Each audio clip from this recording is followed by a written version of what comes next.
Austin here from the support team, and I wanted to quickly go over how the watch list works.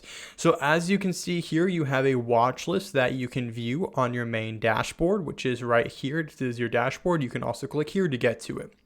So the watch list is like your portfolio. Any stock that you hold in your portfolio should be on your watch list so that we can monitor your watch list performance, and you can see other cool facts about it as well, like how much money you've made as well as the percentage return.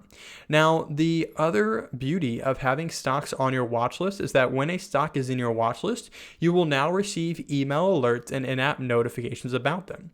For instance, SPY is currently at this moment in an uptrend, and we are classifying it as a buy.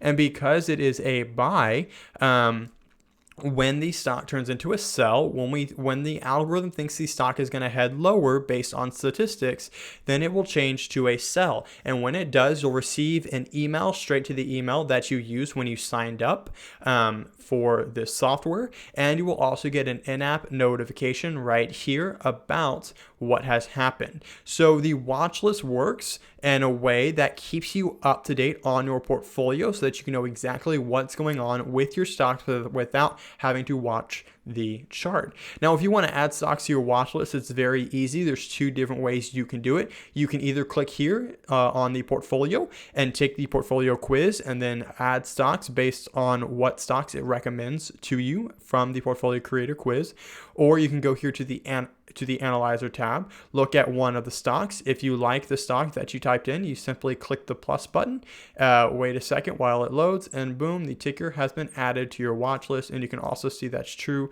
right there in the notifications. And now in our dashboard, our watch list has been updated with Apple. Now you can see here we kind of decrease our returns at the moment. But again, this watch list keeps you up to date on your portfolio via emails and in-app notifications.